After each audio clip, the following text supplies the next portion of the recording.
누가복음 오늘 말씀의 별명이 사복, 사화예요. 네 가지 복과 네 가지 화, 저주에 대한 부분이죠. 비슷한 말씀이 마태복음 산상수훈 5장에 있습니다. 거기는 우리가 팔복이라고 하는 말씀으로 알고 있죠. 복이라고 하는 단어는 성경에서 다루고 있는 무척 중요한 단어고 또 우리들이 편견을 가지고 있는 단어이기도 합니다. 왜냐하면 세상에서 가장 많이 사용하는 단어 중에 하나도 복이기 때문에 그렇습니다. 그래서 오늘 말씀을 준비하면서 이 복에 대한 이야기는 조금 더 깊게 또 넓게 다루면 좋겠다 하는 생각을 가져서 오늘은 전체적인 설교에 복에 대한 서론을 이야기를 하고 3월 중에 3월과 4월 2달 동안 8번에 걸쳐서 복에 대한 이야기를 여러분과 나누려고 합니다. 팔복을 중심으로 산상수훈의 말씀과 누가복음 사복 사화에 대한 말씀들을 집중적으로 다룰 수 있을 계획입니다. 그리고 오늘은 복이 무엇인지, 성경에서 말하는 복은 어떤 것인지에 대한 서론적이면서도 전체적인 것들을 아우를 수 있는 몇 가지 이야기를 여러분과 함께 나누고 싶습니다. 왜냐하면 성경이 말하는 복, 하늘의 은총, 그 복을 우리가 아는 것이 우리의 신앙에 있어서 무척 중요한 부분이 되기 때문에 그렇습니다. 복은 성경 안에요, 꽤 많이 나오는 단어예요.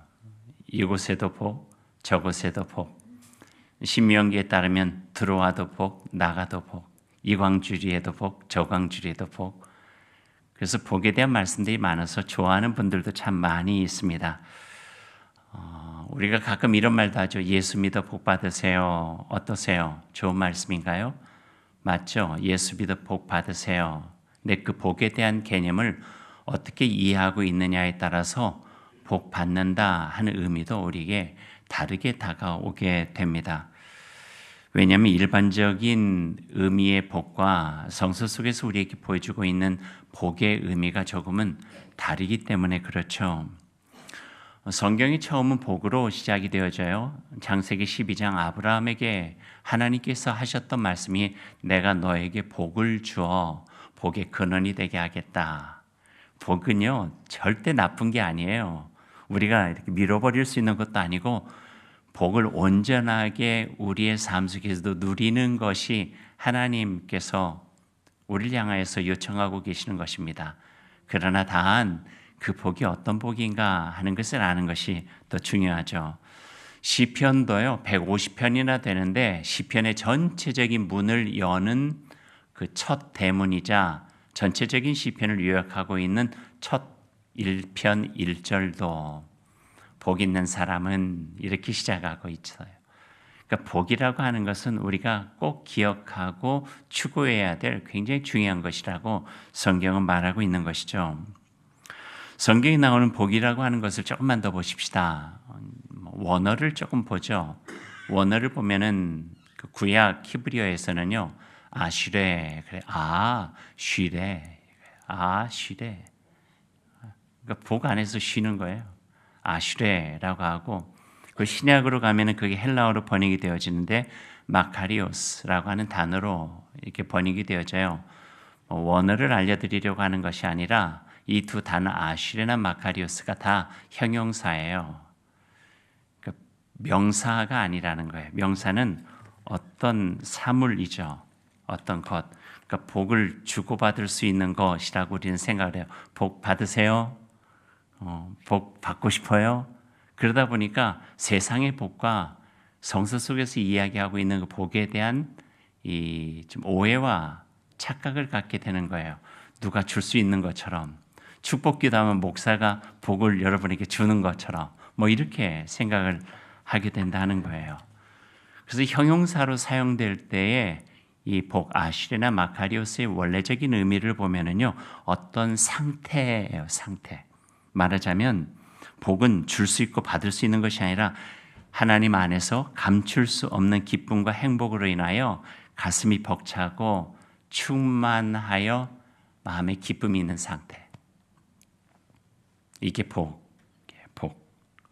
그래서 우리가 세상에서 우리가 많이 하는 복 많이 받으세요라고 하는 것보다는요, 성서적으로 새 인사를 하게 된다면은 복이 되세요 또는 복된 해가 되시길 바래요가 훨씬 더 좋아요. 왜냐하면 올 한 해는 하나님 안에서 그런 기쁨과 은총이 충만한 그런 삶이 되었으면 좋겠습니다라고 하는 축복이죠. 그게 복이 가지고 있는 의미 중에 하나입니다. 그래서 세상 사람들은 주고받는 복에 마음을 두고 살아가고 있을 때 우리 그리스도인들은 성서 속에서 얻을 수 있는 복되게 살아가면서 복이 되는 복된 삶에 대한 마음을 더 깊이 두는 것, 이것이 더 성서적이다 이야기할 수가 있을 것 같습니다. 예배를 마칠 때 축복 기도에 복자가 또 들어가네요. 축복, 빌 축자에 복자예요. 그러니까 복을 빈다 하는 복을 비는 기도가 축복 기도죠. 이런 의미가 담겨져 있어요. 예배를 마치고 이제 예배 가운데 삼위 하나님과 함께했던 그 소중한 시간을 마치고 이제 세상으로 나아가는데, 세상은 여실히 현실이죠. 어려움도 있고 답답함도 있고 염려도 있고 불안함도 여전한 세상으로 우리가 나아가는 거예요. 그럴 때 축복 기도는 삼위 하나님이 예배 가운데 우리와 함께 하신 것처럼 우리의 삶의 자리에서도 함께 해주시길 원합니다. 복을 비는 거예요. 그래서 축복 기도가 되어지는 거죠. 근데 축복과 비슷한 단어가 있어요. 약간 그 유사 축복인데요. 그것이 바로 기복이라는 거예요. 기복신앙. 사전에서 찾아보면은요, 기복신앙에 대해서 이렇게 이야기를 하고 있어요. 본인에게 득이 되는 복을 바라는 신앙 형태를 말하며 산신, 부처님, 하나님 등 힘이 있다 믿는 막연한 대상에게 소원을 비는 것을 뜻합니다. 이게 기복신앙이에요. 제가 예전 언제 한번 이야기해 드렸는데, 어떤 분이 그 신앙을 가지고 있지 않다가 교회를 다니게 됐어요. 그래서 왜 오시냐니까, 교회 다니면은 그 인생의 어려움도 풀리고 또 좋은 일이 생긴다고 해서 왔어요. 몇 년 후에 다른 데로 옮겼어요. 불교로 절을 다니는 거였어요. 왜 그러니까 교회 몇 년 다녀봤자 별로 좋은 일이 안 생기는 것 같아서 절로 옮겼다는 거예요. 근데 그 몇 년 후엔 또 다른 데로 옮겼어요. 그러니까 그분은 진정한 신앙을 갖고자 원한 것이 아니라 나를 잘되게 해주는 신을 만나고 싶어서 다니는 거죠. 기복이에요, 기복. 한국의 기독교인에 대해서 이렇게 표현한 것을 보았습니다. 한국의 기독교인, 그리스도인들은 윤리적으로는 유교인이요, 사회문화적으로는 불교인이요, 종교적으로는 무속신앙을 가지고 있다. 어떻게 생각하세요? 교회는 다녀요. 그리스도인이에요. 종교란에 기독교라고 쓰곤 해요. 하지만 윤리적으로 유교인이라 하는 것은 여전히 교회 안에 남녀차별, 장녀유서, 남존여비, 부부유별과 같은 유기적 질서가 성서적 가치보다 우위에 있는 경우들이 많이 있다는 거예요. 사회문화적으로 불교인이라고 하는 것은 사무제를 지내고 49제를 지내고 명복을 빕니다 라고 말을 하고, 여전히 우리의 사회적인 풍습 속에 불교적인 풍습이 남아있다는 것이죠. 장례문화를 보면 더 우리가 알 수 있는 거고요. 종교적으로 무속신앙에 가깝다 하는 것은 예수 그리스도를 믿고 기독교 신앙을 가지고 있지만 하나님의 복을 누리기보다는 기복신앙적인, 샤머니즘적인 그 마음을 더 많이 갖고 있다 하는 거죠. 점은 보시나요? 혹시 아이들 결혼시키기 전에 궁합은 보세요? 태기를 하시나요? 어떤 분이 이사 예배 드리기 전에 저에게 예배를 드려달래요. 이사하기 전에. 그래서 그 번거로울 때 왜 예배를 드리냐고 다 하고 난 다음에 예배 드리시면 되죠. 그랬더니 예배를 드리고 이사를 해야 물건이 안 깨지고 괜찮다는 거예요. 기복신앙이에요. 그걸 이용해서 자기의 유익을 얻어보려고 하는 거죠. 이게 아닌 것 같아도요, 우리 삶, 신앙의 삶 속에 요소에 들어가 있다 하는 거죠. 그렇다면 우리가 그냥 살면서 알게 된 복의 이야기 말고 성경이 말하는 복은 어떤 것일까? 오늘 본문이나 마태복음 5장 산상수훈의 팔복에 대해서 들어가기 전에 성경 예수님께서 이야기하신 복에 대한 부분 한 3가지 정도만 여러분과 먼저 오늘 나누어 보면 좋을 것 같아요. 우리가 추구해야 될 진정한 복, 성서 속에서 보여주는 예수님께서 말씀하시는 복이라 이야기할 수 있습니다. 첫 번째는요, 말씀을 찾아서 한번 읽어볼게요. 제가 스크린에 띄워드릴 테니까요. 같이 읽어보십시다. 마태복음 16장 13절에서 17절까지 말씀이에요. 같이 읽어요. 예수께서 빌립보 가이사랴 지방에 이르러 제자들에게 물어 이르시되 사람들이 인자를 누구라 하느냐 이르되 더러는 세례 요한 더러는 엘리야 어떤 이는 예레미야나 선지자 중에 하나라 하나이다. 이르시되 너희는 나를 누구라 하느냐 시몬 베드로가 대답하여 이르되 주는 그리스도시요 살아계신 하나님의 아들이시니이다. 예수께서 대답하여 이르시되 바요나 시몬아 네가 복이 있도다. 이를 내게 알게 한 이는 혈육이 아니요 하늘에 계신 내 아버지시니라. 아멘. 바요나 시몬아 네가 복이 있도다. 이 말씀을 한 구절로 요약해 보자면요, 예수님이 누구인지 아는 자가 복이 있습니다 이거예요. 따라해 보십시다. 예수님이 누구인지 아는 자가 복이 있습니다. 예수님을 우리가 바로 알 때 복이 있대요. 복된 자가 될 수 있대요. 예수님을 누구인지 우리가 온전하게 알 때 더할 나위 없는 행복한 마음으로 마카리오스, 가슴이 벅차고 비교할 수 없는 기쁨과 행복을 누릴 수 있게 된다. 이 말씀이에요. 내게 위로를 주시는 주님, 평강을 주시는 주님, 내 안에 들어와 절망을 희망으로 만들어 주시는 주님, 답답하고 힘들고 염려 많은 나의 인생 속에서 살 길, 갈 길 보여주시며 내가 너와 함께 하겠다, 나와 함께 가자 말씀해 주시는 주님, 그 주님을 우리가 알면 우리 안에 복이 있대요. 예수님께서 하신 말씀이에요. 길이요 진리요 생명 되신 예수 그리스도를 알고 살아간다고 하는 것은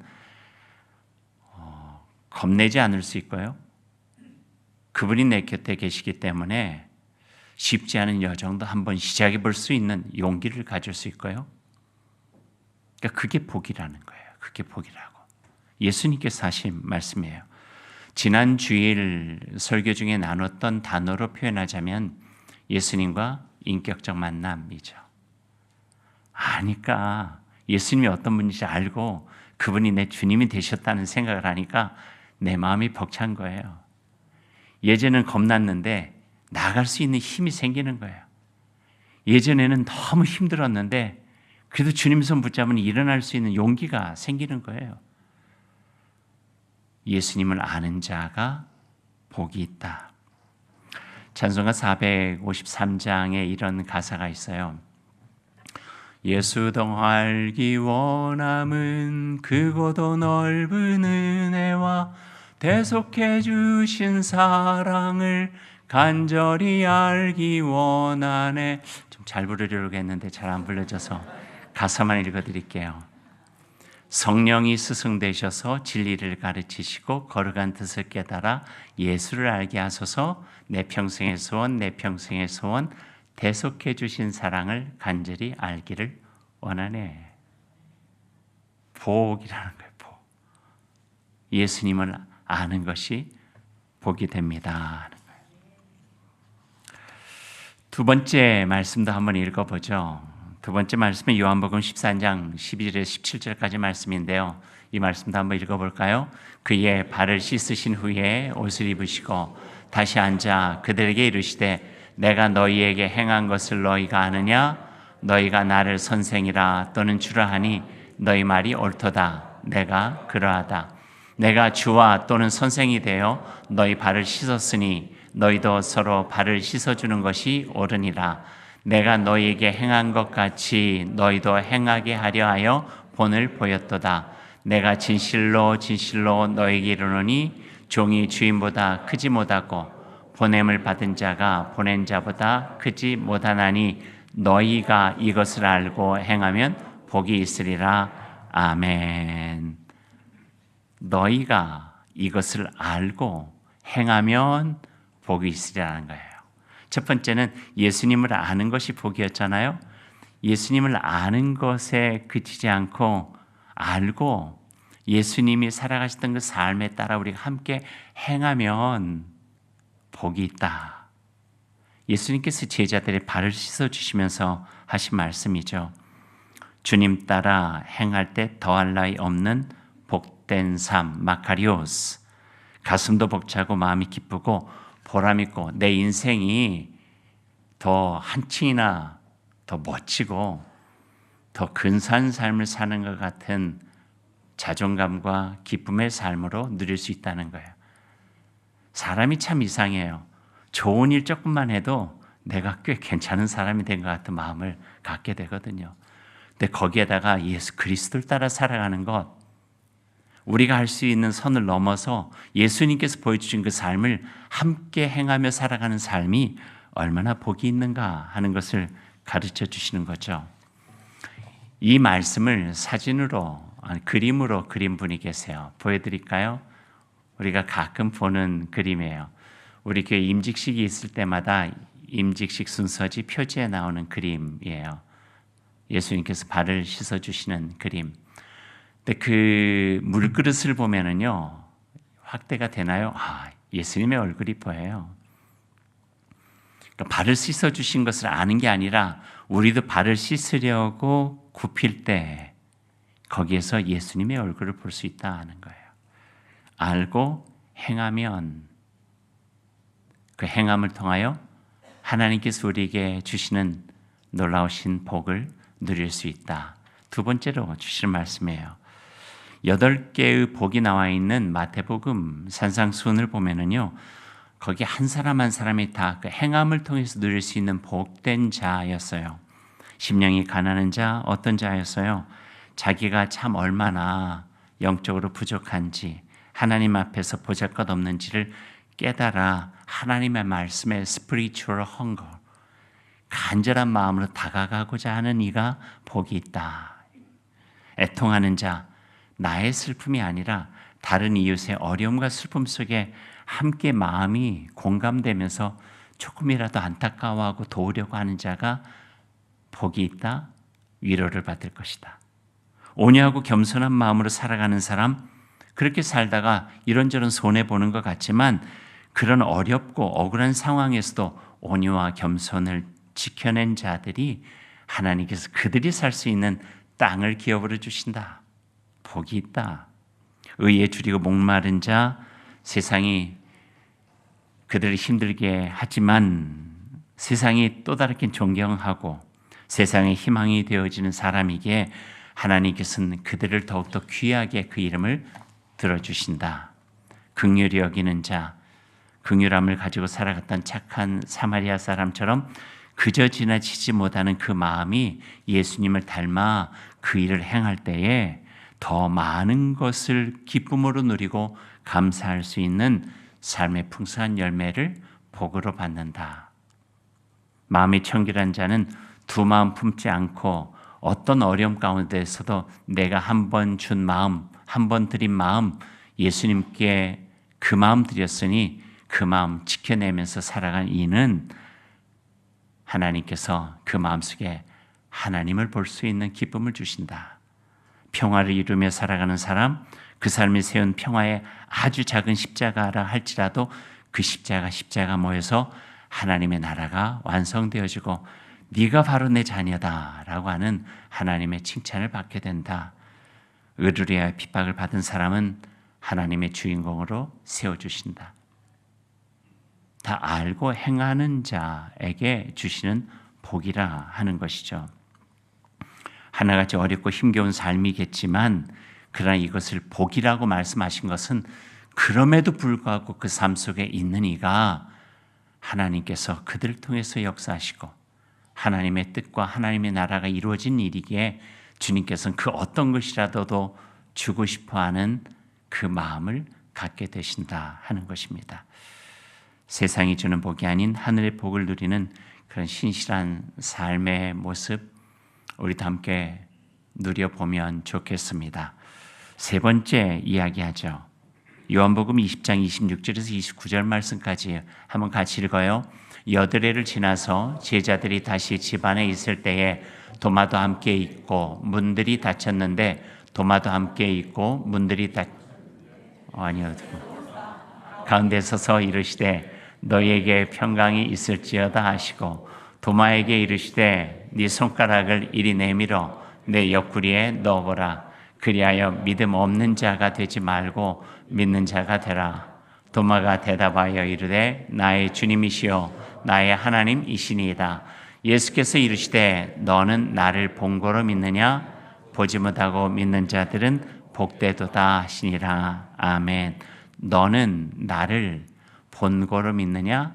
보지 못하고 믿는 자들은 복되도다. 이런 복이 있다는 거예요. 세 번째, 예수님께서 선언하신 복의 모습이에요. 생각해 보면요, 우리 안에 다 도마가 있어요. 우리의 생각의 한계, 우리의 생각, 경험의 울타리 넘어 있는 것은요, 받아들이기가 쉽지 않아요. 아무리 예수님의 말씀이고 성경이 있다 할지라도요.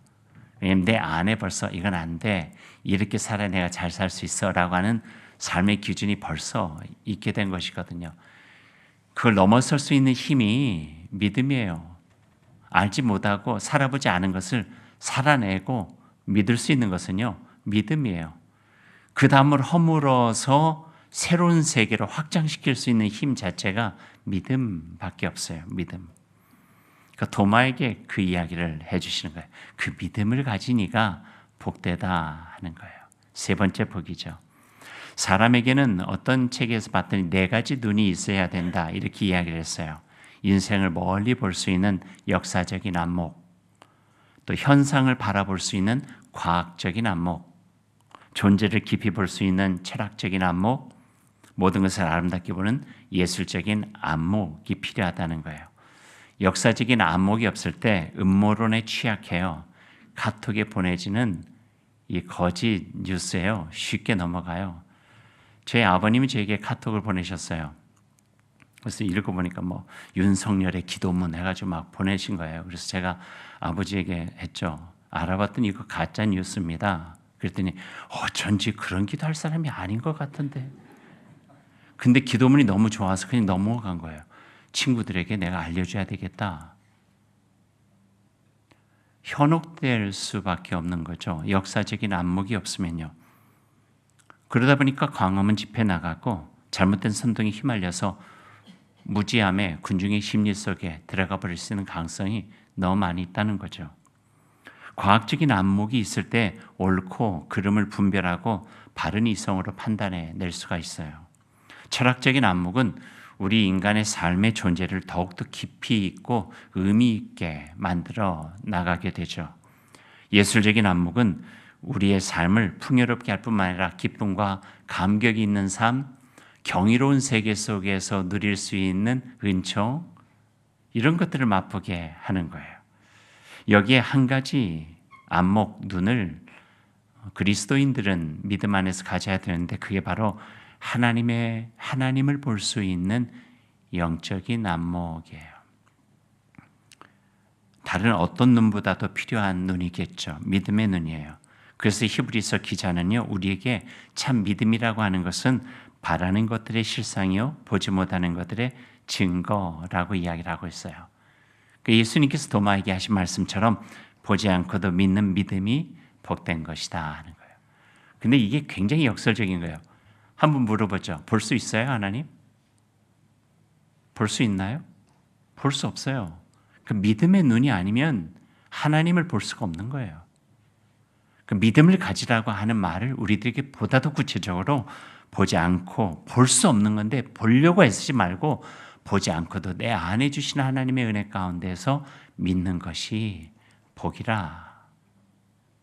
그 믿음이 우리에게 결코 손해가 되지 아니하고 더 나은 세계로 우리를 인도해 주신다 하는 말씀이겠죠. 그래서 주님은 믿는 자가 되라. 너는 나를 본고로 믿느냐? 보지 못하고 믿는 자들은 복되다. 그렇게 말씀을 해 주신 것입니다. 말씀 맺을까요? 사랑하는 여러분, 오늘 우리는 세 가지 예수님 말씀하신 복에 대한 이야기를 함께 나눴습니다. 복은 좋은 거예요. 세상의 복도 나름 참 좋습니다. 오복이라고 하죠. 수, 부, 강령, 유호도, 고종명까지 다 좋은 거예요. 우리에게 있으면 얼마나 편리하고 좋습니까? 나쁜 거 아니에요. 하지만 이와 비교할 수 없는 더 소중한 복 하나가 성서를 통해서 우리에게 보여주고 계신다는 거죠. 그것은 바로 주님 예수 그리스도 안에서 우리가 누리는 복이라는 거예요. 인생을 온전케 살아가게 하고 풍요롭게 살아가도록 도와주시는 하늘의 복, 이 복을 여러분 꼭 추구하고 복된 인생의 여정을 살아갈 수 있기를 소망합니다. 말씀 한 곳 읽고 오늘 설교를 마치겠습니다. 에베소서 1장 3절의 말씀이에요. 스크린에 안 띄워지네요. 제가 읽어드릴게요. 찬송하리로다 하나님 곧 우리 주 예수 그리스도의 아버지께서 그리스도 안에서 하늘에 속한 모든 신령한 복을 우리에게 주셨습니다. 그 신령한 하늘의 복을 사모하고 그 안에서 여러분의 삶을 더욱서 풍요롭고 은총 안에서 누릴 수 있기를 소망합니다.